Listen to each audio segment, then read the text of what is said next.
अस्सलामुअलैकुम वरहमतुल्लाहि वबरकातुहू। अज़ीज़ दोस्तों, साथियों, मैं मोहम्मद शहज़ाद खान आप तमाम ही का अपने चैनल एसके विज़न में एक बार फिर खैर मकदम करता हूँ, एक बार फिर तहे दिल से इस्तक़बाल करता हूँ।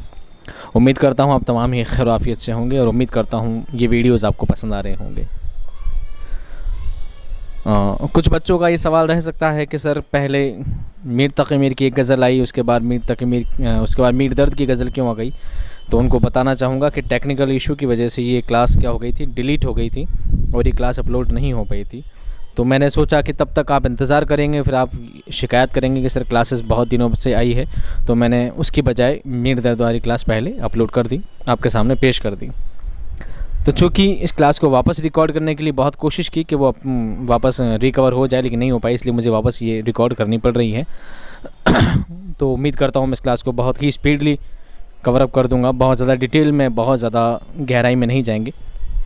जितना आपको एग्ज़ाम के लिए ज़रूरत है उतना ही आपको बातें बताएंगे। इससे पहले की जो क्लास में एक स्टूडेंट की बहुत ज़्यादा रिक्वायरमेंट थी, सिर्फ पीडीएफ। मैं आपको पहले बता चुका हूँ, पीडीएफ के लिए काम चल रहा है, पीडीएफ के ऊपर प्रोसेस चल रहा है, वर्क चल रहा है। जैसे ही वो काम मुकम्मल हो जाएगा आपको इन्फॉर्म कर दिया जाएगा कि हाँ पीडीएफ आप ऐसे इस तरह से आप ले सकते हैं। तो आप बार बार इस बात की इसरार ना करें, ज़िद ना करें।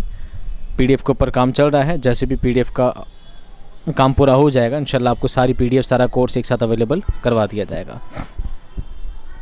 अगर चैनल पर नए हो तो चैनल को सब्सक्राइब कर दीजिएगा, और अगर वीडियोस पसंद आ रहे हैं तो अपने दोस्तों में, अपने साथियों में से शेयर कर सकते हैं, और लाइक तो आपको करना ही करना है हर हाल में, ठीक है। चलिए बातों का सिलसिला ख़त्म करते हैं। मीर तक़ी मीर की आज हम गज़ल पढ़ने जा रहे हैं, गज़ल नंबर 2। आपके सिलेबस में यानी सेकंड ग्रेड के सिलेबस में मीर तक़ी मीर की 2 गज़लें, यानी हर एक शायर की 2-2 गज़लें क्या की गई है, शामिल की गई है। तो हम मीर तक़ी मीर की दूसरी गज़ल पढ़ने जा रहे हैं, आइए समाअत फरमाएँ। उल्टी हो गई सब तदबीरें, कुछ ना दवा ने काम किया, देखा इस बीमारी ये दिल ने आखिर काम तमाम किया। अब मीर तक़ी मीर की गज़लों को हम इश्क़ हकीकी, इश्क़ मजाजी दोनों से जोड़ सकते हैं, ठीक है। हर एक चीज़ को हम खुदा के इश्क़ से भी जोड़ सकते हैं और महबूब से भी जोड़ सकते हैं। अब ये कैफ़ियत जो है ये तो शायर ही बता सकता है कि शायर ने किस कैफ़ियत में लिखा था। हम बातों को दोनों तरह से समझ सकते हैं, दोनों तरह से हम बातों को मान सकते हैं। यहाँ पर शायर फरमाते हैं, उल्टी हो गई सब तदबीरें। तदबीर कहते हैं उपाय को, हिंदी में जिसे कहते हैं उपाय, तरीके, तदबीरें। कुछ ना दवा ने काम किया, इन्हें दवा ने कोई काम नहीं किया। जितने उपाय थे, जितनी योजनाएं थी, सब क्या हो गई, उल्टी पड़ गई। देखा इस बीमारी ये दिल ने आखिर काम तमाम किया। शायर कहते हैं कि मुझे एक बीमारी लग गई है, मुझे क्या रोग लग गया है, और रोग भी कोई ऐसा वैसा रोग नहीं है। उस रोग के इलाज के लिए, उस रोग के उपचार के लिए, उस बीमारी के ख़ात्मे के लिए, उस बीमारी से निजात पाने के लिए मैंने हर कोशिश की, हर तदबीर अपनाई, हर उपाय किया, लेकिन जितने भी उपाय किए वो सब क्या पड़ गए, उल्टे पड़ गए। यानी उनसे कोई भी इलाज नहीं हुआ। यानी कोई भी दवाई, मैंने जिस भी दवा का इस्तेमाल किया, जिस दवा को मैंने उस रोग से, उस बीमारी से निजात पाने के लिए इस्तेमाल किया, हर दवा ने क्या किया, काम नहीं किया। और जितने भी तरीके अपनाए, क्या वो सब तरीके उल्टे पड़ गए। होता है ना, कोई भी बीमारी होती है, इंसान को एक बुखार भी हो जाता है, तो इंसान क्या करता है, पहले छोटे मोटे घरेलू नुस्खे अपनाता है घर पे, है ना। गर्म दूध करके पीता है, रजाई उड़ के सो जाता है, ठीक है, विक्स लगा लेता है, छोटे मोटे नुस्खे करता है, हर तरीके अपनाता है। जब नहीं होता है तो क्या करता है, दवाइयाँ लेता है। फिर क्या करता है, दवाइयाँ लेता है। तो कहता है मैंने नुस्खे भी अपनाए, हर तदबीरें अपनाई, हर दवा ली, लेकिन किसी भी दवा ने कोई भी काम नहीं किया। और आखिर क्या हुआ, अभी लिखा देखा। अब ये ना कंटिन्यू देखा। अब देखा के बाद अगर मैं ये चिन्ह लगा दूँ, आप किसको क्या बोलेंगे, एक्सक्लेमेटरी साइन, निदाइया फिजाइया चिन्ह। तो यहाँ पे जो देखा ना, शायर ने देखा इस तरह इस्तेमाल किया है, देखा। आखिर हम किसी को कहते हैं ना कि देखा, वो आगे रास्ता जो जा रहा है और आगे खड्डा है, आगे गड्ढा है, आप उसमें गिर जाओगे, तो आप क्या करो, थोड़ा धीरे धीरे जाइए। आप क्या करिए, धीरे धीरे जाइए। और कोई कहे नहीं मैं तो जाऊँगा, मैं तो नहीं गिरूँगा, और वो शख्स अगर उस दौर पे उस तरफ क्या चलता है, तेज़ी से चला जाता है और आगे जाकर वो गिर जाता है, तो उनको हम क्या बोलते हैं, देखा, मैंने पहले बोला था। तो यहाँ पर शायर आप खुद को मुखातिब करके कहता है, देखा इस बीमारी ये दिल ने, इस दिल की बीमारी ने क्या कर दिया, आखिर काम तमाम कर दिया। काम तमाम करना नहीं, ख़त्म कर देना। काम तमाम करना, ख़त्म कर देना, मार देना। कि इस बीमारी से क्या हुआ, आखिर आनन फानन क्या हो गया, मुझे मौत आ गई। किससे, इस दिल की बीमारी से। और दिल की बीमारी क्या है, मोहब्बत। क्या है? मोहब्बत, कि मुझे मोहब्बत की बीमारी लग गई, मोहब्बत का रोग लग गया, और इस बीमारी से मैंने हर उपाय किया, हर तदबीर की, हर दवा ली, लेकिन इस बीमारी का इलाज नहीं हुआ। और देखा एक दिन ऐसा आया कि इस बीमारी ने क्या ले ली? मेरी, हत्ता कि मेरी जान ले ली। इस बीमारी ने मेरी जान ले ली, लेकिन इसका इलाज नहीं हो पाया। समझ में आई बात? ठीक है, अगला शेर समाप्त फरमाएं। अहद जवानी रो रो काटी, पीरी मेली आंखें मूंद, यानी रात बहुत थे जागे, सुबह हुई आराम किया। ज़्यादा मुश्किल लफ्ज़ नहीं है, आगे आएंगे। अहद जवानी यानी जवानी का दौर, अहद जवानी यानी जवानी का दौर, जवानी का दौर, क्या करें, उंगली चलती नहीं, जवानी का दौर, जवानी का टाइम, ठीक है। अहद जवानी रो रो काटी, पीरी मेली आंखें मूंद, पीरी कहते हैं बुढ़ापे को, पीरी कहते हैं दोस्तों बुढ़ापे को। पीरी मेली आंखें मूंद लेना, आंखें बंद कर लेना, बुढ़ापे में आंखें बंद कर लेना यानी मर जाना। बुढ़ापे के बाद इंसान आंखें बंद कर लेता है यानी उसका मर जाना, मौत आ जाना। यानी रात बहुत थे जागे, यानी रात को हम बहुत जागे थे, और सुबह हुई आराम किया। शायर अपने लिए ये फरमाता है, ये बात समझाना चाहता है, अहद जवानी रो रो काटी, अहद जवानी रो रो काटा, मैंने जो जवानी का दौर था वो कैसे काटा? रो रो कर काटा है। मुझे मोहब्बत की ऐसी बीमारी लग गई थी, मोहब्बत का ऐसा रोग लग गया था कि मैंने अपनी पूरी जवानी क्या काटी? रो रो कर पूरा जवानी का दौर काटा है, अपने उस वक्त को रो रो कर गुजारा है। और पीरी मेली आंखें मूंद, और जब बुढ़ापा आया तो क्या कर लिया? मैंने अपनी आंखें मूंद ली, यानी आंखें बंद कर ली। किसमें? बुढ़ापे में। यानी बुढ़ापा आते आते तब तक, जवानी से बुढ़ापे तक का जो मेरा दौर था वो पूरा दौर मैंने रो रो कर काटा, और जब बुढ़ापा आया तब क्या कर ली? मैंने आंखें बंद कर ली, यानी मैं मर गया, यानी मैं मर गया। यानी रात बहुत थे जागे। और इसको ऐसा है समझ लीजिए, इस बात को शायर समझाना भी चाहते हैं, मिसाल भी देना है। यानी ऐसा समझ लीजिए, यानी रात बहुत थे जागे, यानी एक इंसान क्या हुआ? इंसान का दिन में जागना आसान होता है, दिन में जागना क्या होता है? आसान होता है, लेकिन रात को जागना क्या होता है? थोड़ा मुश्किल होता है। रात में जागना क्या होता है? थोड़ा मुश्किल होता है। फिर भी इंसान क्या करता है? कोशिश करता है रात को जागने की, उसको कोई काम होता है, कोई गरज होती है, किसी वजूहात की वजह से इंसान जागता है, तो 11 बजे तक 12 बजे तक कोशिश करता है कैसे तैसे जागने की। लेकिन 12 बजे के बाद क्या होता है? नींद की कैफियत तारी होती है, नींद की कैफियत तारी होती है, नींद आने लगती, नींद का गलबा छा जाता है। 1 बजते बजते उसकी आंखें क्या होती है? मिचने लग जाती है, आंखें बंद होने लग जाती। वो कोशिश करता है, आंखें पकड़ता है, मुंह धोता है, चाय पीता है, सब करता है, लेकिन नींद तो उस पर क्या हो जाती है? बिल्कुल तारी हो जाती है, बहुत तेज़ नींद आती है। रात को 2 बज जाती है, नींद और तेज़ हो जाती है, रात को 3 बजते बजते उसकी हालत ख़राब हो जाती है। यानी उसको नींद की इतनी ज़्यादा ज़रूरत होती है कि उसको आंखें बिल्कुल बंद होने लग जाती है कि मुझे नींद चाहिए, किसी भी हालत में नींद चाहिए। तो कहते हैं यानी रात बहुत तेज़ जागा, यानी बहुत मुश्किल से मैं रात जागा, बहुत मुश्किल से क्या हुआ? रात जागा, और सुबह हुई आराम किया। और जब कैसे तैसे मैंने पूरी रात गुजार भी ली, और जब सुबह हुई, जब मेरा काम ख़त्म हुआ, तो मैंने क्या? सुबह आराम कर लिया, सुबह मैं सो गया। सुबह क्या हुआ? सो गया, कि रात बहुत मुश्किल से जागा था, इसलिए सुबह होती मैंने क्या कर लिया? आराम कर लिया।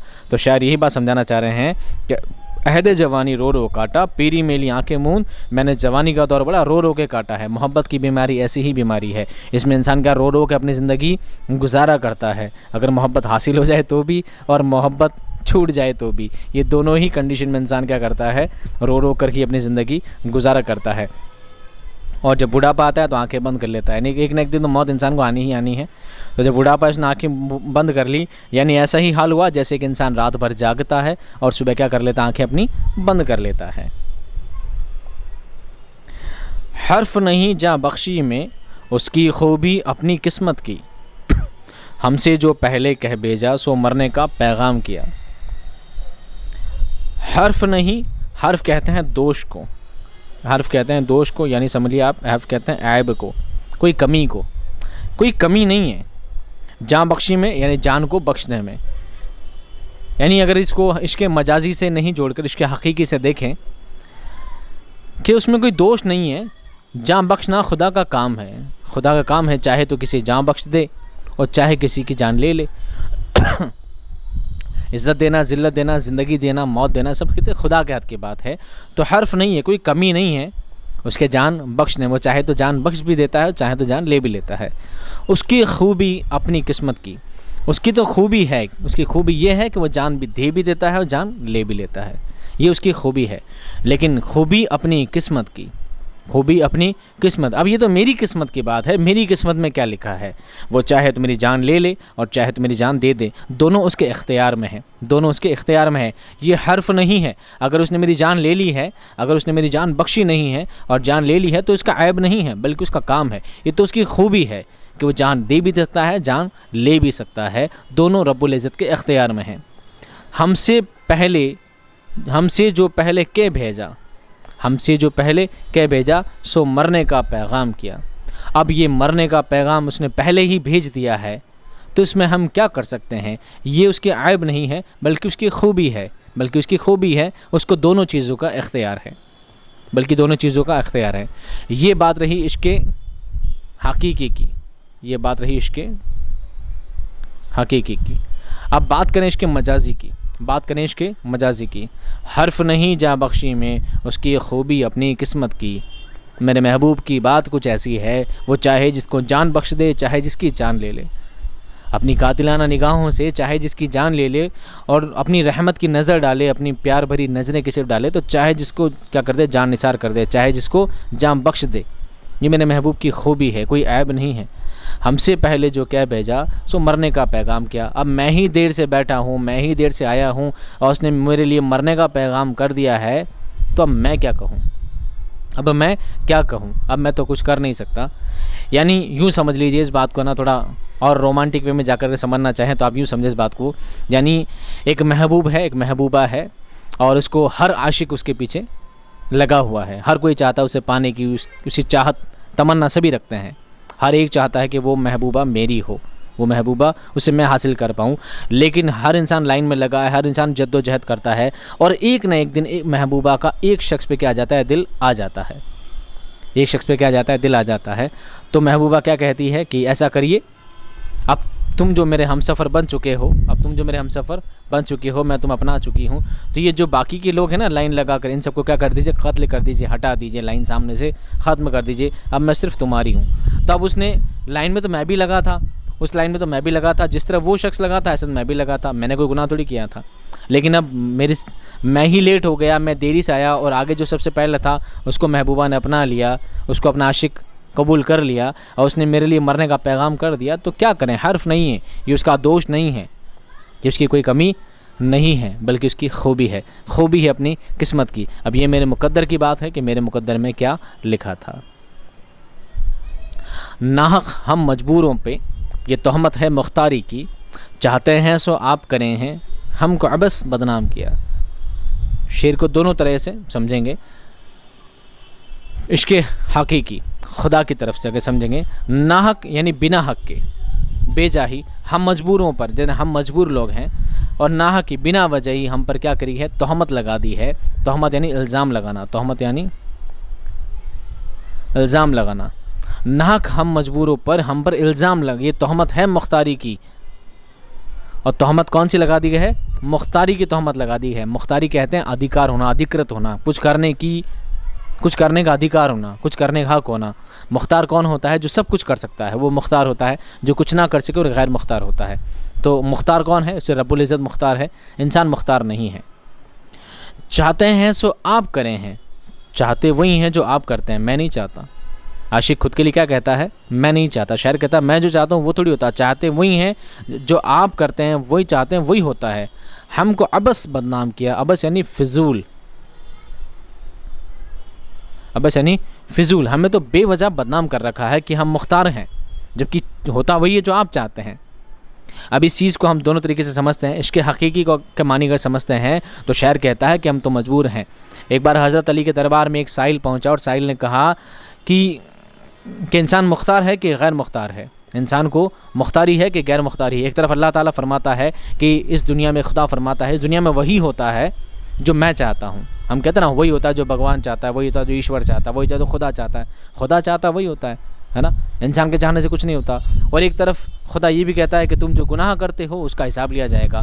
तो हम इसको यूँ कहें कि खुदा चाहता वही होता, हम करते हैं जो थोड़ी होता है। तो फिर हम पर इस बात का गुनाह क्यों, हम इस बात का गुनाह क्यों। तो हज़रत अली के दरबार में जब एक साइल आया, उसने फरमाया तो बताइए कि इंसान मुख्तार है कि नहीं। तो कई जगह इंसान को मुख्तार माना गया है, कई जगह इंसान को गैर मुख्तार माना गया है, और कई जगह इंसान को थोड़ा आधा मुख्तारी और आधा गैर मुख्तारी में माना गया है। और आधा मुख्तार आधा गैर मुख्तारी का जो सिलसिला है, यही सही जवाब है। कैसे? हज़रत अली ने फरमाया उस साहिल से, कहा कि अपना एक पैर ऊंचा करिए। उस साहिल ने क्या किया? अपना एक पैर ऊंचा कर लिया। फिर कहा अपना दूसरा पैर भी ऊंचा कर लीजिए। तो उसने कहा मैं इसके लिए मजबूर हूँ, ये करने में कासिर हूँ, मैं ऐसा नहीं कर सकता। तो हज़रत अली ने फरमाया यही आपकी क्या है? हकीकत है। यही आपकी क्या है? हकीकत है। आपने एक पैर ऊंचा कर लिया, इसके लिए आप मुख्तार हैं, लेकिन दूसरा पैर ऊंचा नहीं कर सकते, ये आपकी गैर मुख्तारी है, यानी ये आपके हक़ में नहीं है। तो इंसान का वजूद खुदा ने ऐसे ही बनाया कि कुछ जगह उसको हक़ दिया है और कुछ जगह उससे हक़ लिया गया है। वो हर काम कर सकता है अपनी मर्ज़ी से, लेकिन हर काम भी नहीं कर सकता। हर काम कर सकता है लेकिन हर काम भी नहीं कर सकता। तो शायर फरमाता है नाहक हम मजबूरों पर ये तहमत है मुख्तारी की, हम पर तो मुख्तारी की तहमत लगा दी गई है, इल्ज़ाम लगा दिया है कि सब कुछ हम चाहते हैं वही होता है, जबकि होता क्या है? चाहते हैं सो आप करे हैं, हमको बस बदनाम किया, वही होता है जो आप चाहते हैं, और हमको तो बेफजूल आपने क्या कर रखा है? बदनाम कर रखा है। ये बात हकीकी माने में भी और मजाजी माने में भी दोनों तरीके से आप ले सकते हैं। लेकिन हकीकी माने में खुदा इंसान को बदनाम नहीं करता है, उसने तो मुख्तारी की क्या दी है? उसे हक़ दिया है, उसे एक लिमिट दी है कि आप इतना कर सकते हो, इतने से आप रुक जाइए। कुछ चीज़ों के लिए इंसान को परमिशन दी गई है और कुछ चीज़ों के लिए इंसान को रोका गया है। आगे देखिए, सारे रिंदो बाश जहाँ के तुझसे सुजूद में रहते हैं, बांके टेढ़े तिरछे तीखे सबका तुझको इमाम किया। इसके हकीकी माने में देखिए, सारे रिंद औबाश, रिंद कहते हैं शराबी को, औबाश कहते हैं बदमाश को, औबाश कहते हैं बदमाश नहीं होते छटे हुए बदमाश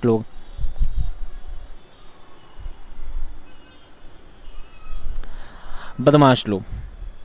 तो रिंद यानी शराबी, औबाश यानी बदमाश लोग, बुरे लोग, गलत करतूत वाले लोग, जहाँ के यानी पूरी दुनिया के तुझसे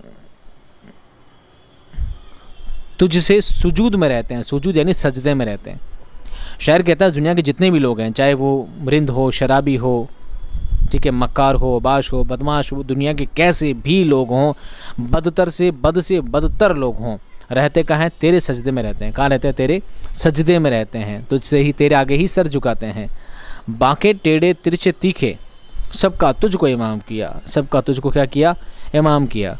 अब शायर कहता है कि बांके टेढ़े तिरछे तीखे, ये क्या लोगों की कैटेगरी है?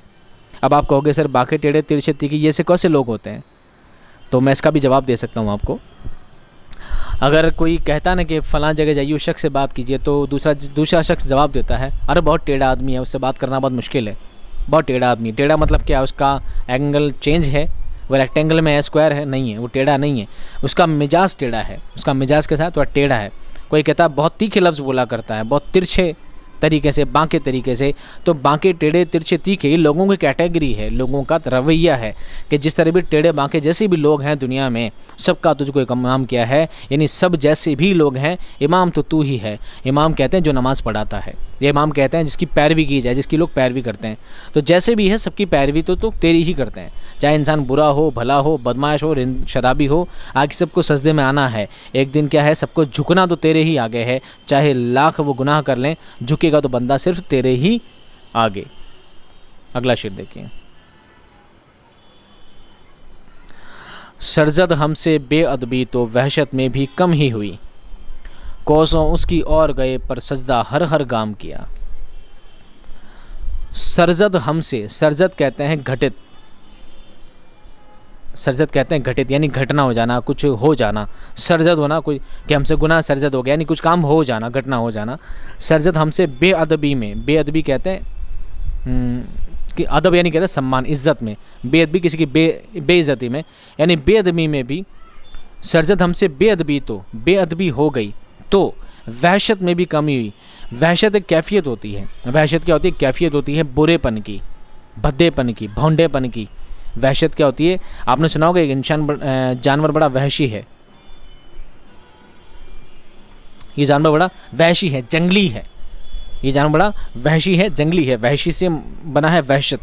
तो वहशत भी क्या है? कैफियत है। कि शायर फरमाता है जब मैं वहशी हो गया था जब मैं क्या हो गया था, वहशी हो गया था, उस वहशत की हालत में भी मुझसे क्या हुआ, सरजत नहीं हुआ, क्या, बेअदबी, मुझसे बेअदबी सरजत नहीं हुई। ऐ मालिक हकीकी, ऐ रब्बुल इज़्ज़त, ऐ खुदाए करीम, मैं जब वहशी हो गया था मैंने तब भी तेरी बेअदबी नहीं करी, मैंने तब भी तेरी नाइज्जती नहीं की, मैंने तब भी तेरी बुराई नहीं की, मैं तब भी क्या रहा, अच्छा रहा बनकर। मेरे पास मौका था, मेरे पास मौका था, मैं वहशी हो चुका था, मैं जंगली हो चुका था, मैं ऐसी कैफियत में, जंगली है कैफियत में डूब चुका था। मैं चाहता तो सरजत हो सकता था, मैं चाहता तो सरजत हो सकता था कि मैं तेरी बेअदबी कर सकता था, क्योंकि मैं तो जंगली वाली हालत में था। लेकिन ऐसी हालत में भी मैंने क्या किया, कम ही हुई, कम यानी नहीं की, ऐसी हालत में भी, जंगली हालत में भी मैंने तेरी बेअदबी नहीं की। कोसों उसकी दूर गए, कोसों उसकी और गए, यानी कोसों, कोस कहते हैं, आज तो मील कहते हैं, किलोमीटर कहते हैं, पुराने ज़माने में कोस क्या होता था, एक दूरी नापने की इकाई होती थी, कोस, ठीक है। तो कोसों उसकी दूर गए, किसकी ओर गए, वहशत की ओर गए। मैं कोसों वहशत की ओर गया, पर सजदा हर गाम किया। मैं कोसों चलता रहा, वहशत की ओर जाता रहा, लेकिन हर कदम पर जब मैं वहशी बनता रहा तब भी सजदा हर गाम किया।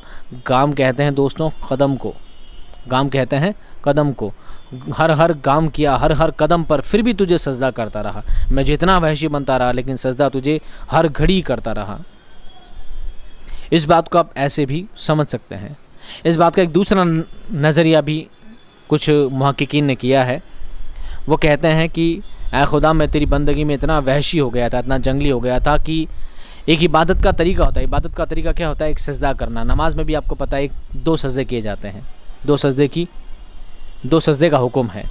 अगर 2 से 3 सजदे किए जाए तो बताओ नमाज होगी, नहीं होगी। मैं कहूँ 4 सजदे कर ली जाए, नमाज होगी, नहीं होगी। मैं कहूँ हर एक रकअत में 8-8 सजदे कर लो, नमाज होगी, अरे नहीं होगी। तो शायर कहता है कि ए खुदा, मैं तेरे बंदगी में इतना डूब चुका था, इतना वहशी हो चुका था, ये भी वहशी कि हर कदम कदम पे सजदा करता था, यानी सड़क पे चलता जाता था और हर कदम पे सजदा करता जाता था। तो ये हालत भी कैसी है, वहशत वाली हालत है। कैसी हालत है, वहशत वाली हालत है कि तेरी बंदगी में इतना खो जाना, इतना डूब जाना कि हर कदम कदम पर क्या करे इंसान, वहशत की तारीख हो जाए, हर कदम कदम पर सजदा करे। कुछ ऐसी हालत उसकी क्या हो गई थी, शायर की हो गई थी। ये नज़रिए भी अपना सकते हैं, और इससे पहले मैंने जो तरीका बताया वो नज़रिया आप अपना सकते हैं। बात को आपको सिर्फ समझने का तरीका है। किसका काबा, कैसा किबला, कौन हरम है, क्या अहराम, कूचे के इस बाशिंदों ने सबको यहीं से सलाम किया। किसका काबा, काबा आप जानते हैं मक्का शरीफ में जो एक ब्लैक कलर की बिल्डिंग है, ब्लैक कलर की एक इमारत है। कुछ लफ्ज़ मेरे हिंदी में है, कुछ लफ्ज़ को मैं बिल्डिंग, इमारत इस तरह यूज़ कर रहा हूँ, तो इसका मतलब ये नहीं है कि मुस्लिम लोग इस बात को पकड़ के बैठ जाएं कि सर ने इस तरह के अल्फाज इस्तेमाल क्यों किए। क्योंकि दोस्त ऐसा है, ये जो वीडियो हैं काफ़ी सारे मुसलमान भाई देख रहे हैं, मुसलमान बहनें देख रही है, तो बहुत सारे इसमें क्या है, हिंदू भाई भी इस वीडियो को देखते हैं। और अगर उनको ये लफ्ज़ समझ नहीं आते हैं तो उनको समझाना भी क्या है, ज़रूरी है। उनको समझाना भी ज़रूरी है कि काबा क्या है, सऊदी अरब में मुसलमानों का एक इबादत गाह है, जिसको हिंदू धर्म में तीर्थ यात्रा जिस तरह की जाती है, तो मुसलमान पर हज क्या है, फ़र्ज़ है। तो काबा उस जगह को कहते हैं, किसको, जो ब्लैक कलर का एक इमारत बनी है उसे काबा कहते हैं। कैसा किबला, किबला कहते हैं जिस तरफ मुसलमान मुंह करके नमाज़ पढ़ते हैं, जिस तरफ रुख करके नमाज़ पढ़ते हैं उसे किबला कहते हैं। हरम, हरम भी उसी जगह कहते हैं जहाँ पर नमाज़ पढ़ी जाती है। काबा, जिसको काबा में हरम शरीफ है। क्या अहराम, अहराम एक कपड़ा होता है, आपने देखा होगा हज करने वाले जो लोग होते हैं, हाजी लोग जो हुआ करते हैं, वो एक सफ़ेद कलर का पूरा कपड़ा लपेट कर, पहन कर वो नमाज अदा किया करते हैं, वहाँ के अरकान अदा किए जाते हैं। वो जो स्पेशल कपड़ा होता है जो सिर्फ हज के वक्त पहना जाता है, उस कपड़े को अहराम कहते हैं। क्या कहते हैं, अहराम कहते हैं।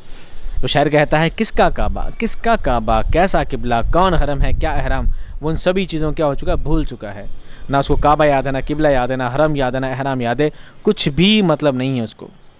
कूचे के इस बाशिंदों ने, कूचा कहते हैं गली को, कूचा कहते हैं गली को, फ़ारसी लफ्ज़ है कूचा।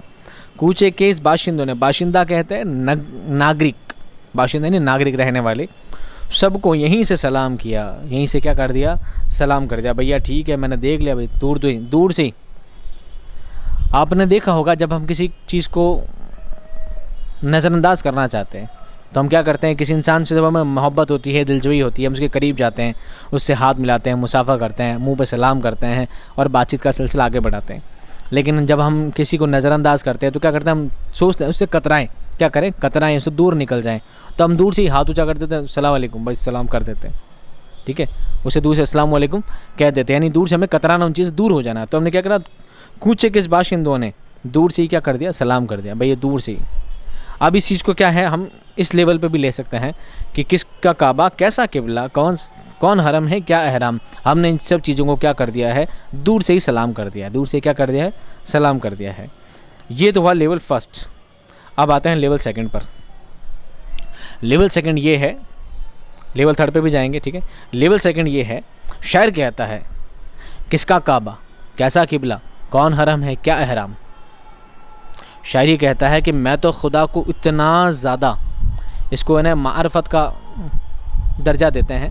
यानी आपने देखा होगा मलंग जो लोग हुआ करते हैं, फ़कीर जो लोग होते हैं, जो बहुत ही ज़्यादा खुदा की बंदगी में डूब चुके होते हैं, जो बहुत ही ज़्यादा खुदा की बंदगी में बिल्कुल खो जाते हैं, तो वो लोग कहते हैं किसका काबा, कैसा किबला, कौन हरम है, क्या अहराम, क्या मस्जिद, क्या मंदिर, को उन चीज़ों से कोई लेना देना ही नहीं है। हमने इन सब चीज़ों को क्या कर दिया है, दूर से ही छोड़ दिया है।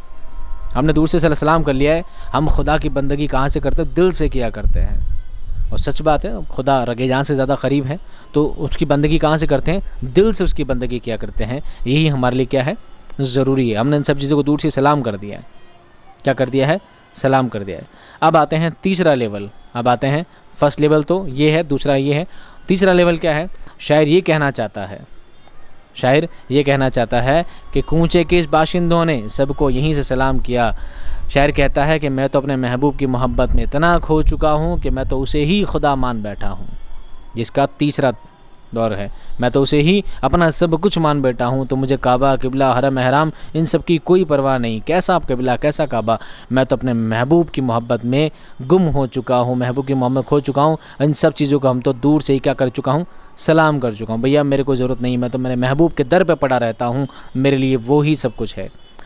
लेकिन इस बात को हम तीसरे लेवल को क्या करेंगे, तर्क करेंगे। क्या करेंगे, तर्क करेंगे, क्योंकि जो पहले के जो शायर थे क्या थे, बड़े समझदार थे, बड़े दाना थे, इन चीज़ों में नहीं पड़ा करते थे कि इस्लाम से या दीन से क्या हो जाए, तर्क हो जाए, ऐसे बातें वो नहीं किया करते थे।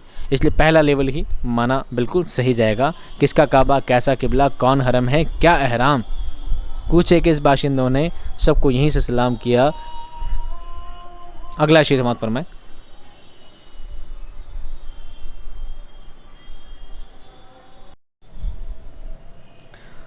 अगला शेर समाप्त फरमाए। शेख जो है मस्जिद में, नंगा रात को था मैखाने में, जुब्बा, खिरका, कुर्ता, टोपी, मस्ती में इनाम किया। शेख जो होता है, ये यूँ समझ लीजिए संत आदमी को कहा जाता है, या उन लोगों के लिए कहा जाता है जो लोग भलाई का काम करते हैं या नेकी की दावत देते हैं, जो लोगों को सच्चाई का रास्ता बताते हैं, ठीक है, उनको शेख कहा जाता है। शेख जो है मस्जिद में, ये जो शेख है, जिससे जो अच्छा आदमी है, नेक आदमी है, जो लोगों को भलाई का रास्ता बताता है, जिसे आप मस्जिद में देख रहे हैं अभी, ये क्या था, नंगा था। क्या था, नंगा। कब, रात को। कहाँ था, मैखाने में। मैखाना समझते हैं, मैखाना जहाँ पर शराब पिलाई जाती है। ये रात को नंगा था, कहाँ पर, मैखाने में, जिसे आप अभी मस्जिद में देख रहे हैं, भलाई की बातें बता रहा है, रात को मैखाने में तो क्या था, नंगा था। जुब्बा, जुब्बा क्या होता है, एक लंबा कोट होता है, हाँ, क्या कहते हैं, एक लंबा सा कपड़ा होता है, कुर्ते जैसा होता है, लंबा जुब्बा, एक लंबा कुर्ता होता है जो पैरों तक होता है ना, पैरों तक होता है जुब्बा, लंबा सारा कुर्ता होता है।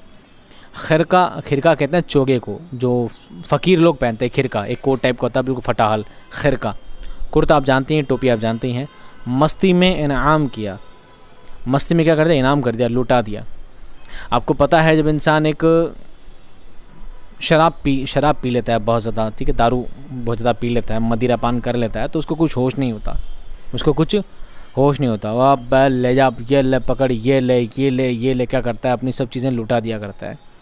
तो क्या करता है वो, जुब्बा, खिरका, टोपा, कुर्ता, टोपी, सब क्या करता है, मस्ती में इनाम करता है, ले पकड़, ये रख, किसी की घड़ी खोल के दे देता है, किसी को अपने क्या सामान दे देता है, किसी को अपनी गाड़ी चाबी पकड़ा देता है, ले रख तू रख आज, सब रख तू, सब रख, है ना, दारू की हालत में, उस नशे की हालत में इंसान ऐसा कर देता है। तो शायर कहता है जो शेख है मस्जिद में, जो रात को ये जो मस्जिद में अच्छे अच्छे प्रवचन देता है, ये रात को मस्जिद में क्या था, मैखाने में था, और जुब्बा आखिर का टोपी कुर्ता सब क्या कर दिया, ने मस्ती में इनाम कर दिया, इसको कुछ होश ही नहीं था। ये तो था इसका बदमाना, यानी वो माना जो असल, जो इससे एज इट इज़ लिया गया है। लेकिन शायर ने गहराई वाली बात क्या कही है, गहराई वाली बात सुनिए। मैखाना जो है ना, शराब जो है ना, शराब असल में क्या है, इबादत है।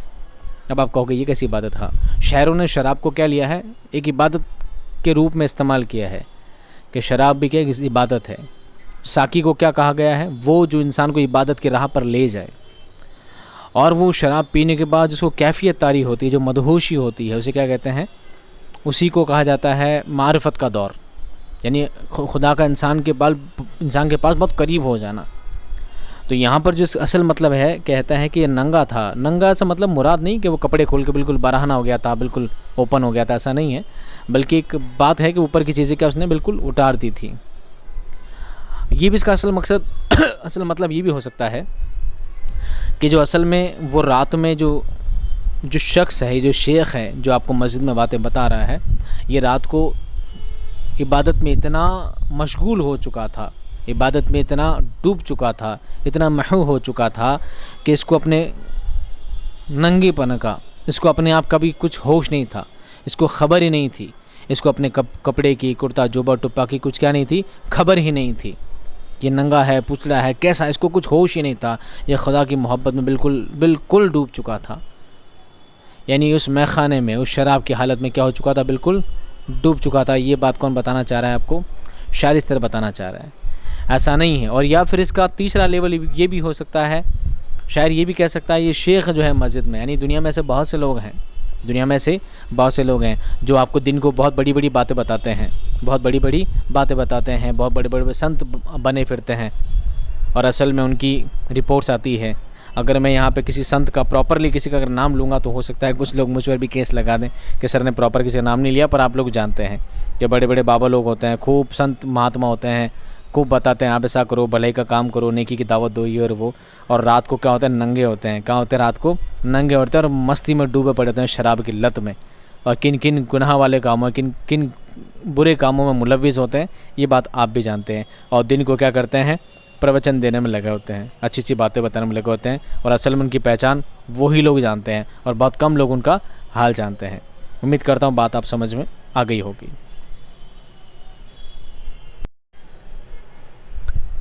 अशार की तादाद थोड़ी ज़्यादा है, तो मैं कोशिश करता हूँ आपको थोड़ा डीपली नहीं जाकर थोड़ा वर्ड टू वर्ड समझाने की, ठीक है, ज़्यादा डीप में नहीं जाएंगे। काश अब बुर्का मुँह से उठा दे, वरना फिर क्या हासिल है, आँख मुंदे फिर उनने को दीदार को अपने आम किया।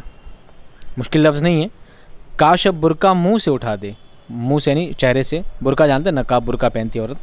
काश अब बुर्का क्या हटे, मुँह से हटा दे, उठा दे, वरना फिर क्या हासिल है, वरना फिर बाद में क्या मतलब, अभी हटाए तो हटा, वरना बाद में क्या मतलब, बाद में क्या हासिल होना है, क्या मिलने वाला है। आँख मुंदे फिर उनने तो, आँख मुंदने के बाद, आँख मुंदे यानी आँख बंद हो जाने के बाद, मुंदना यानी आँख बंद कर लेना, यानी मर जाना, मर जाने के बाद, उन्होंने गो यानी कहते कहने वाला, करने वाला, दीदार को अपने आम किया, यानी अपने दीदार को आम कर दिया, पूरे आम जनता में दिखा दिया, लोगों में अपने दीदार को दिखा दिया, अपने हुस्न का जलवा लोगों को दिखा दिया। फिर क्या मतलब, दिखाना है तो अभी दिखा, अगर हुस्न का जलवा दिखाना है, अगर दीदार कराना है तो अपने चेहरे से नकाब हटा। जब मैं ज़िंदा हूँ, मैं तेरे दीदार को, तेरी हसरत को तड़पता हूँ, मचलता हूँ तेरी एक झलक पाने के लिए, तो अपने चेहरे से नकाब हटा, अपने चेहरे से नकाब हटा और मुझे दीदार करा। वरना जब मैं आंखें मूंद लूँगा, वरना जब मैं ख़त्म हो जाऊँगा, जब मैं फ़ना हो जाऊँगा, जब मौत मुझे आकर घेर लेगी, उस वक्त तो अगर तू नकाब हटाएगी और पूरी दुनिया जब तेरा दीदार कर लेगी, पूरा जहान जब तेरा दीदार कर लेगा, तो उसमें मुझे क्या हासिल है, उस वक्त मुझे क्या हासिल होगा। बेहतर है तो अभी नकाब हटा और मुझे अपना जलवा दिखा। अगला शेर समाप्त फरमाएं। यहाँ के सफ़ेद व सियाह में हमको दखल जो है सो इतना है, रात को रो रो सुबह किया, दिन को जूं तू शाम किया। या का मतलब होता है यहाँ, मैं आपको पहले बता चुका हूँ, ये पुरानी उर्दू है। सफ़ेद व सियाह, सफ़ेद कहते हैं सफ़ेद को,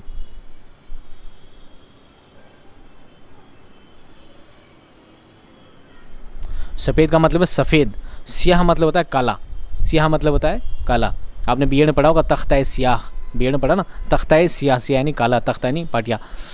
यहाँ के सफ़ेद और सियाह में यानी यहाँ के काले और सफ़ेद में हमको दखल है, हमको हस्तक्षेप है, हमको इंटरफेयर है, तो सिर्फ इतना सा है। यानी दुनिया का जो निज़ाम है, दुनिया का जो निज़ाम है, यहाँ का जो सफ़ेद और सियाह है, अब सफ़ेद और सियाह से आप कुछ भी ले सकते हैं, कुछ भी इसका मतलब ले सकते हैं। सफ़ेद और सियाह से का मतलब हो सकता है सफ़ेद यानी सफ़ेद, सियाह यानी काला। तो यहाँ के सफ़ेद और सियाह से यानी अच्छे और बुरे लोगों से मुझे तो सिर्फ इतना दखल है, मेरा तो सिर्फ इतना सा इंटरफेयर है। यहाँ के सफ़ेद और सियाह से यानी यहाँ के दिन और रात से मुझे सिर्फ इतना सा मतलब है। यहाँ के सफ़ेद और सियाह का मतलब है यहाँ के कारोबार से, यहाँ के लेन देन से, इस दुनियादारी के निज़ाम से मुझे तो सिर्फ इतना सा दखल है कि रात को रो सुबह क्या, यानी रात को रोते रोते क्या हो जाती है, मेरी सुबह हो जाती है, और दिन को जूं तू शाम करता हूँ। जूं तू यानी जैसे तैसे, जूं तू यानी जैसे तैसे, और दिन को जैसे तैसे क्या कर लेता हूँ, शाम कर लेता हूँ। फिर शाम होकर वापस रात हो जाती है, और रात को फिर रोने बैठ जाता हूँ, और फिर रोते रोते रोते वापस क्या हो जाती है, सुबह हो जाती है। सुबह के साथ फिर दिन निकलता है, और दिन को जैसे तैसे पूरा दिन काटते काटते क्या कर लेता हूँ, शाम कर लेता हूँ, और शाम को फिर क्या हो जाती है, मेरा रोने का सिलसिला जारी हो जाता है। तो यहाँ के सफ़ेद सियाह से, यहाँ की कारोबारी से, यहाँ की ज़िंदगी से, ज़िंदगी के हालात से, यहाँ के दिन और रात से मुझे सिर्फ इतना मतलब है कि मैं तो पूरी रात रोने में गुजार देता हूँ, और दिन जैसे तैसे क्या करता हूँ, काट लेता हूँ। अब आप इसको क्या समझेंगे? इसको इस तरह समझेंगे, शायर कहना चाहता है कि मैं अपनी मोहब्बत में, महबूब की मोहब्बत में, महबूब की जुदाई में, महबूब की जुदाई में क्या करता हूँ, रात भर रोता रहता हूँ, पूरी रात रोते रोते काट देता हूँ कि काश उसकी एक झलक मुझे देखने को मिल जाए, काश उसकी एक झलक तजल्ली मुझे देखने को मिल जाए, उससे मोहब्बत का इकरार हो जाए, मोहब्बत का इजहार हो जाए। और इस बिना पर मैं पूरी रात रो रो कर गुजार देता हूँ, और जब सुबह होती है तो दुनिया के सामने जैसे तैसे क्या करता हूँ, दिन निकाल लेता हूँ। पूरी दुनिया को तो रो रो के बताने से रहा कि मैं किसी से मोहब्बत करता हूँ, मैं उससे अपने मोहब्बत का इजहार करना चाहता हूँ। दुनिया अगर मेरे गम को जानेगी, और होता है जब आप किसी को अपनी तकलीफ़ बताते हैं तो लोग उसका क्या करते हैं, मजाक बनाते हैं। तो जैसे तैसे अगर दुनिया को जब अपनी तकलीफ़ बताऊंगा, दुनिया उसका मजाक बनाएगी। तो जैसे तैसे दिन निकाल लेता हूँ बड़ी मुश्किल से, लेकिन जब रात होती है तो रात को वापस रोने बैठ जाता हूँ, महबूब की जुदाई में, महबूब की चाहत में, तमन्ना में। और यहाँ के सफ़ेद सियाह से, इस दिन और रात से मुझे सिर्फ इतना ही दखल है कि मुझे इसी पूरी रात क्या निकालनी है, रो रो के गुजारनी है, और दिन को चुपचाप खामोश दुनिया के सामने गुजारना है। समझ गए? आगे देखिए। सुबह चमन में उसको कहीं तकलीफ़ हवा ले आई थी, रुख से गुल को मोल लिया, कामत से सरू गुलाम किया। सुबह चमन, चमन कहते हैं बागीचे को या बाग को। सुबह चमन में उसको कहीं, बागीचे में सुबह का टाइम, उसको कहीं से तकलीफ़ हवा यानी हवा की तकलीफ़ उसको लेकर आ गई थी। मेरे महबूब को कोई तकलीफ़ों की हवा उड़ा कर कहाँ लेकर आ गई थी, उस बाग में लेकर आ गई थी। रुख से गुल को मोल लिया, रुख यानी चेहरा, उसका फेस, तो मैंने उसके रुख को क्या किया, गुल मान लिया। क्या मान लिया? फूल मान लिया। कामत, कामत कहते हैं लंबाई को, कामत कहते हैं लंबाई को, और लंबाई को मैंने क्या मान लिया, सरू का गुलाम मान लिया। सरू एक पेड़, मैंने कहा ना लंबाई के लिए शायर बहुत ज़्यादा इस्तेमाल करते हैं इसको, ठीक है। सरू एक पेड़ का नाम है जो लंबाई से जाना जाता है, लंबा होता है, सीधा होता है, खूबसूरत होता है। तो शायर अपने महबूब को सबसे ज़्यादा सरू की मानिंद बताते हैं कि मेरा महबूब सीधा है, लंबा है, उस पेड़ की तरह लंबाई है उसकी, बहुत खूबसूरत है, बहुत है खूबसूरत है। तो मैंने महबूब को जब उसको तकलीफ़ों की हवा उठाकर लेकर आ गई बागीचे में, तो ऐसा लगा मैंने उसके चेहरे को गुल मान लिया, फूल मान लिया, और उसकी लंबाई को मैंने एक पेड़ की तरह मान लिया, सरू का गुलाम मान लिया। आगे देखिए। शायद सीमी दोनों उसके हाथ में लाकर छोड़ दिए, भूले उसके कौल व कसम पर खाए ख्याल व खाम किया। शायद सीमी कहते हैं खूबसूरत हाथ, शायद सीमी कहते हैं खूबसूरत हाथ, खूबसूरत कलाई जिसे कहा जाता है। दोनों उसके हाथ में लाकर छोड़ दिए, तो मैंने अपनी खूबसूरती, अपने हाथ कलाई, अपने हाथों को उसके हाथ में लाकर छोड़ दिया, यानी अपनी सब इच्छाएं, अपनी सब तमन्नाएं उसके हाथ में लाकर छोड़ दी। मैंने ले रख, अब मुझे और कुछ भी नहीं चाहिए। भूले उसके कौल व कसम, कौल कहते हैं बात को, कौल कहते हैं बात को या कथन को, ठीक है। कसम कहते हैं वादे को, शपथ को। तो उसकी बातें, उसके वादे, उसके कसम सब भूल गए हम। पर हाय ख्याल खाम किया, पर ये मैंने कैसे अपने ख्यालों को खाम कर लिया, बर्बाद कर लिया। मेरे तो ख्याल थे, मैं तो चाहता था अपने महबूब के साथ ज़िंदगी गुजारना, अपने महबूब के साथ खुशियों के पल गुजारना मैं चाहता था, मेरी चाहत थी, मेरी तमन्ना थी। पर मैंने तो अपनी सारी तमन्नाएं, अपनी हर अच्छी चीज़ें उसके हाथ में लाकर छोड़ दी, और सारे उसके वादे, उसकी कसमें सब क्या कर दिए मैं भूल चुका हूँ, क्योंकि मैं परेशान हो चुका हूँ, क्योंकि मैं अपनी हालत पर क्या हो चुका हूँ, गिरियावज़ारी कर करके मैं थक चुका हूँ। मैं अपने महबूब से बहुत दूर जाना चाहता हूँ। पर हाय ख्याल ख़ाम किया, अपने ख्यालों को, अपनी कस्मों को बर्बाद कर लिया। काम हुए हैं सारे ज़ाये हर साअत की समाजत से, इस्तगना की चौगुनी उनने जू जू में इब्राम किया। लफ्ज़ थोड़े मुश्किल हैं, समझने की कोशिश करें। काम हुए सारे ज़ाये, ज़ाये कहते हैं बर्बाद को, मेरे सारे काम क्या हो गए, बर्बाद हो गए। हर साअत की समाजत से, साअत कहते हैं घड़ी को, घड़ी यानी पल, लम्हा, एक एक लम्हा मेरा क्या हो गया, बर्बाद हो गया, ज़ाये हो गया। साअत की समाजत से, समाजत कहते हैं बर्बादी से, साअत कहते हैं बर्बादी को, समाजत कहते हैं बर्बादी को, यानी हर एक घड़ी की बर्बादी से, हर एक घड़ी की बर्बादी से मेरे सारे काम ज़ाये हो गए, यानी बेकार हो गए। सारे काम क्या हो गए, मेरे ज़ाये हो गए, बेकार हो गए, हर घड़ी की बर्बादी से।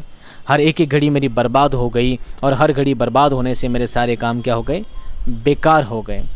इस्तगना की चौगुनी, इस्तगना कहते हैं बेनियाजी को, इस्तगना कहते हैं दोस्तों बेनियाजी को। बेनियाजी यानी किसी की तरफ ध्यान न देना, किसी पर रहमत ना रखना, किसी की तरफ तवज्जो ना देना। तो उसकी इस्तगना की चौगुनी, यानी इस्तगना, उसकी बेनियाजी चौगुनी, 4 गुना बढ़ गई। क्यों? जूं जूं मैं इब्राम किया, जूं जूं मैंने उसकी हाथा जोड़ी की, जूं जूं मैंने हाथा जोड़ी की, जूं जूं मैंने इब्राम किया, जूं जूं मैंने इब्राम किया, हाथा जोड़ी की, इल्तिजा की, मिन्नतें की। इब्राम मतलब इल्तिजा करना या मिन्नत करना, इल्तिजा समझ लीजिए इसे, इल्तिजा करना, इब्राहिम यानी इल्तिजा। तो मैंने जितनी ज़्यादा इल्तिजा की, जितनी ज़्यादा मिन्नतें की, उसकी इस्तगना और क्या होती गई, चौगुनी होती गई। उसका बेनियाज़पन, उसकी बेनियाजी क्या हो गई, 4 गुनी बढ़ती गई। मैंने होता ना, जब हम किसी को ज़्यादा भाव देते हैं, जब हम किसी को ज़्यादा भाव देते हैं, किसी को ज़्यादा तवज्जो देते हैं, तो वो इंसान क्या करता है, और ज़्यादा चढ़ता जाता है, और ज़्यादा बहुत आते हैं तेरे जैसे। तो उसकी इस्तगना क्या होती गई, उसका बेनियाजीपन क्या होता है, चौगुना बढ़ता गया, और मेरे सारे काम क्या हो गए, ज़ाया हो गए, यानी सारे काम मेरे बेकार हो गए।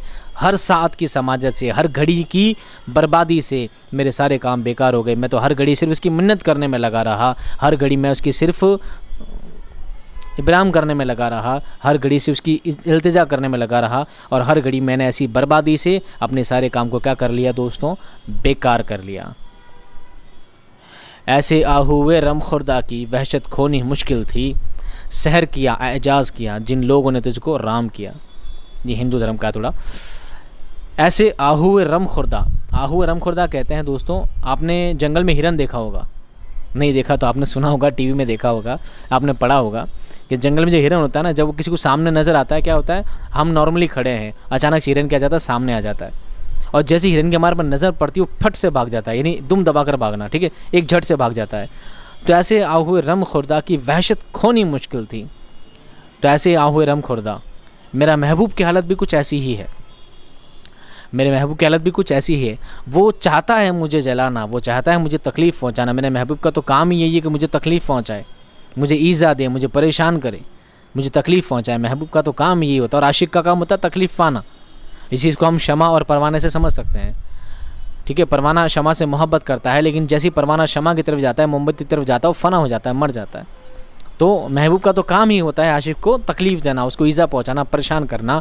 तो ऐसे आहूए रम खुर्दा, जिस तरह हिरन एक जंगल में नज़र आता है और एक पलक झपकते ही हमें दिखता है, जैसे हम उसकी तरफ निशाना साधते हैं या जैसी हमारी नज़र उसकी तरफ पहुंचती है, वो वहाँ से ओझल हो जाता है। यानी मेरा महबूब मुझे 2 पल एक झलक भी नहीं दिखा देता है, मेरा महबूब की मैं एक झलक भी देख नहीं पाता हूँ।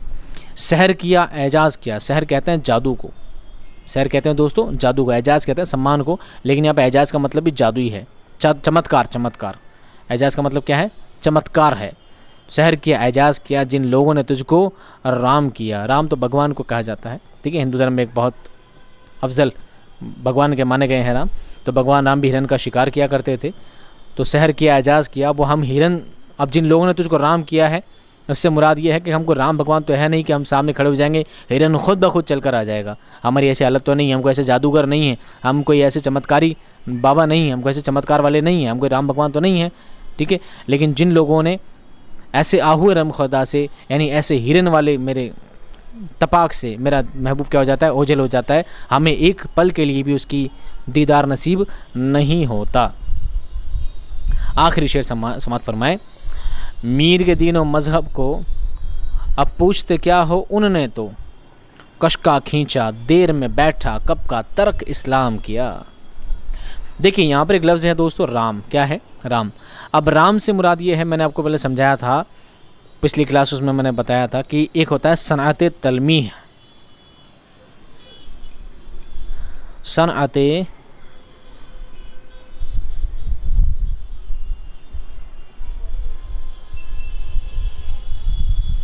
तलमीह ये है, ठीक है, सनअत तलमीह। अब सनअत तलमीह क्या होता है, जिस शेर में, जिस अशार में किसी पुराने वाक़े को लेकर, किसी पुरानी घटना को लेकर, किसी पुराने यानी किसी कुरानी वाक़े को लेकर, किसी किस्से को लेकर अगर कोई बात, कोई लफ्ज़ इस्तेमाल किया जाता है तो वो सनअत तलमीह कहलाता है। वो क्या कहलाता है, सनअत तलमीह कहलाता है। यहाँ पर भी जो राम भगवान की बात की गई है तो जाहिर सी बात है पुरानी पौराणिक बात है, तो इसको सनअत तलमीह में इस्तेमाल किया जाएगा, ठीक है। जैसे एक शेर है, हो उम्र खिज़र भी तो कहेंगे बवक्त मर्ग, हम क्या रहे यहाँ अभी आए अभी चले। तो यहाँ पर खिज़र अलैहिस्सलाम की बात है, तो ये भी क्या होगा, सनअत तलमीह होगा। क्या होगा, सनअत तलमीह होगा। और अभी कलीम लफ्ज़ आया था, पिछले किसी शेर में मैंने पढ़ा था, कलीम लफ्ज़ आया, कलीम का मतलब कलीमुल्लाह मूसा अलैहिस्सलाम के लिए कहा गया है, तो वो शेर भी सनअत तलमीह में आएगा। बहरहाल आखिरी शेर समाप्त फरमाएं और वीडियो ख़त्म करते हैं, बहुत लंबा हो गया। मीर के दीनों मज़हब को अब पूछते क्या हो उन्होंने तो, कशका खींचा देर में बैठा कब का तर्क इस्लाम किया। मीर का दीनों मज़हब, दीन मज़हब कहते हैं धर्म को, मज़हब कहते हैं दोस्तों धर्म। तो मीर के दीनों मज़हब के बारे में क्या पूछते हो, अब क्या पूछ, उन्होंने तो यानी उसने तो, मैंने कहा ना पुरानी उर्दू, उनने तो यानी उसने तो। कशका खींचा, कशका कहते हैं तिलक लगाने को, कशका कहते हैं दोस्तों तिलक लगाने को। कशका खींचा यानी तिलक लगा लिया, देर में बैठा। अब ये देर मतलब वो वेट वाला देर नहीं हो, वेट वाला देर यानी देरी से देर, देर का मतलब ना मंदिर, देर का मतलब है मंदिर। कि मीर के दीनों मज़हब के बारे में क्या पूछते हो, कशका खींचा तिलक लगा लिया, मंदिर में बैठा कब का तर्क इस्लाम किया। तर्क कहते हैं छोड़ देने को, त्याग देने को। उसने तो इस्लाम मज़हब क्या कर दिया है, त्याग दिया है, छोड़ दिया है। हालांकि ऐसा नहीं है, ठीक है, शायर ने इस्लाम मज़हब छोड़ा नहीं है, बल्कि एक कैफियत बताई है कि मीर की मोहब्बत को तो क्या देखो, मीर के मोहब्बत को तो क्या देखो, उसके मज़हब के, उसके दीन धर्म के बारे में क्या देखो। उसने तो तिलक लगा लिया है, मंदिर में बैठ गया है, और कब का इस्लाम धर्म तो वो इस्लाम मज़हब को छोड़ चुका है वो तो महबूब की मोहब्बत में खो चुका है। ये था इसका फर्स्ट पॉइंट ऑफ व्यू। अब आते हैं सेकेंड पॉइंट ऑफ व्यू यानी शायर ये भी कहता है कि एक इंसान जब मोहब्बत में खो जाता है, जब इंसान खुदा की मोहब्बत में खो जाता है, तो उसको क्या मंदिर, क्या मस्जिद, क्या टीका, क्या कशका लगाना, क्या मंदिर में बैठना, क्या गिरजा में बैठना, उसको इन किसी बातों से कोई फ़र्क नहीं पड़ता है। अब तो खुदा उसके दिल में बसता है, अब खुदा उसके दिल में बसता है। वह खुदा को हर वक्त अपने दिल से, हर एक एक लम्हा में, हर एक एक पल में खुदा को याद किया करता है। तो उसके लिए ज़रूरी नहीं है अब उसका दीन और मज़हब के बारे में क्या पूछते हो, वह तो खुदा के लिए बहुत आला मकाम पर पहुँच चुका है, बहुत ऊंचाई का मनसब पा चुका है, बहुत ऊंचा मकाम पा चुका है, बहुत खुदा के करीब हो चुका है। अब उसके दीन मज़हब के बारे में क्या पूछते हो, ये सब तो बेगानी बातें हैं, फालतू की बातें हैं, ठीक है। उम्मीद करता हूँ गज़ल आपके समझ में आ गई होगी। एक बार हम हिंदी में पढ़ेंगे ताकि इन लफ्ज़ों को आप सही ढंग से समझ सकें, उसके बाद हम इसके अल्फाज मानी को पढ़ेंगे। उल्टी हो गई सब तदबीरें, कुछ ना दवा ने काम किया, देखा इस बीमारी ये दिल ने आखिर काम तमाम किया। अहद जवानी रो रो काटा, पीरी मेली आँखें मूंद, यानी रात बहुत थे जागे, सुबह हुई आराम किया। हर्फ नहीं जा बख्शी में उसकी खूबी अपनी किस्मत की, हमसे जो पहले कह भेजा, सो मरने का पैगाम किया।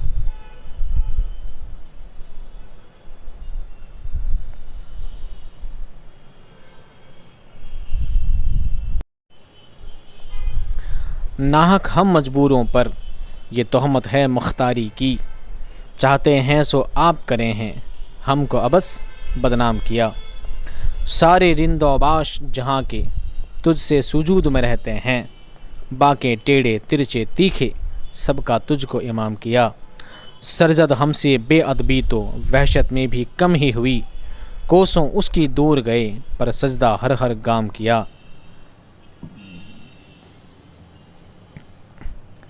किसका काबा कैसा किबला, कौन हरम है क्या अहराम। कूचे के इस बाशिंदों ने सबको यहीं से सलाम किया। शेख जो है मस्जिद में नंगा, रात को था मैं खाने में। जुब्बा खिरका कुर्ता टोपी मस्ती में इनाम किया। काश अब बुर्का मुँह से उठा दे वरना फिर क्या हासिल है। आँख मुंदे पर उनने गो दीदार को अपने आम किया। यहाँ के सपीदो सियाह में हमको दखल जो है सो इतना है। रात को रो रो सुबह किया या दिन को जूं तू शाम किया। सुबह चमन में उसको कहीं तकलीफ़ हवा ले आई थी। रुख से गुल को मोल लिया कामत से सरू ग़ुलाम किया। काम हुए सारे ज़ाए हर साअत की समाजत से। इस्तिग़ना की चौगुनी उनने जूं जूं मैं इब्राम किया। साअद सीमी दोनों उसके हाथ में लाकर छोड़ दिए। भूले उसके कौल कसम पर हाय ख़याल ख़ाम किया। ऐसे आहुए रम खुर्दा की वहशत खोनी मुश्किल थी। सहर किया एजाज़ किया जिन लोगों ने तुझको राम किया। मीर के दीनों मज़हब को अब पूछते क्या हो उनने तो। कशका खींचा देर में बैठा कब का तर्क इस्लाम किया। मुश्किल अल्फाज देख लेते हैं एक बार। तदबीरें यानी तरीके योजना, ठीक है। पीरी यानी बुढ़ापा वृद्ध। तहमत यानी झूठा इल्ज़ाम या इल्ज़ाम लगाना। मुख्तारी यानी कुछ भी करने की आज़ादी या हक़। अबस यानी फ़िज़ूल, अबस यानी फ़जूल। रिंद यानी शराबी। औबाश यानी बदचलन बुरे लोग घटिया लोग गंदे लोग। सुजूद यानी सजदा की जमा सुजूद। सरजत यानी हो जाना वाक़ हो जाना। वहशत उदासी वीरानी तन्हाई। वहशत यानी वहशीपन, ठीक है, अलहड़पन। गाम यानी कदम चलना, गाम यानी कदम कदम पर। बाशिंदों यानी नागरिक रहने वाले निवासी। जुब्बा यानी लंबा कुर्ता नुमा जो होता है। खैरका झबला यानी फ़कीरों का लिबास झबला इसको कहते हैं। गो यानी कहने वाला, गो यानी अगरचे। साअद सीमी यानी खूबसूरत कलाई या हाथ या उसकी सारी अच्छाइयाँ तमन्नाएँ इसकी, ठीक है। साअत यानी घड़ी या पल, हर एक एक सेकंड हर एक एक लम्हा। समाजत यानी ख़राबी बुराई। इस्तग़ना यानी अच्छा ना होने की कैफियत, इसको हम कह सकते हैं बेनियाजी। क्या कह सकते हैं दोस्तों? बेनियाजी। एजाज़ यानी जादू सहर चमत्कार इसे कहते हैं। कशका यानी तिलक, ज़्यादा ना हिंदू लोग तिलक लगाते हैं जो, तिलक लगाना कशका। देर यानी मंदिर या बुतखाना। उम्मीद करता हूँ दोस्तों आपको वीडियो समझ में आया होगा। उम्मीद करता हूँ ये भी कि थोड़े लफ्ज़ काफ़ी मुश्किल थे और बातें काफ़ी गहन और बहुत गूढ़ बातें इसमें लिखी गई थी। हो सकता है आपके एक बार में समझ में ना आए तो आप हो सकता है वीडियो को रिपीट भी कर लें। और सबसे अहम बात मैं आपको पहले बता चुका हूँ कि हर शेर का हर अशार का एक टोन होता है, एक लिखने का एक तरीका होता है जिसको एक टीचर अलग बताएगा, दूसरा टीचर अलग बताएगा, तीसरा टीचर अलग बताएगा, चौथा टीचर अलग बताएगा। सब अपना नज़रिया पेश करते हैं, लेकिन शायर असल में क्या बात चाहता था, शायर ने किस बात को सोचकर किस फॉर्म में उसे लिखा है, ये बात कौन जानता है दोस्तों? ये मीर साहब ही जानते हैं, और जो कि अब कहाँ हैं, मदफून हो चुके हैं, इस दुनिया से रहलत पा चुके हैं। वो ही इसकी असल बता सकते हैं कि उन्होंने क्या सोचकर लिखा था। लेकिन हाँ, करीब करीब सबके नज़रियात क्या होते हैं, सेम होते हैं, क्योंकि शायर क्या बात कहना चाहता है ये सभी असातिज़ा इस बात को बखूबी जानते हैं। उम्मीद करता हूँ वीडियो को पसंद आया होगा। वीडियो पसंद आया तो वीडियो को लाइक कर दीजिएगा, दोस्तों में शेयर कर दीजिएगा, और चैनल पर नए हो तो सब्सक्राइब कर दीजिएगा। मैं मिलता हूँ आपको नेक्स्ट वीडियो में एक शानदार कंटेंट और ज़बरदस्त क्लास के साथ। तब तक खुश रहिए, आबाद रहिए, खुदा हाफ़िज़।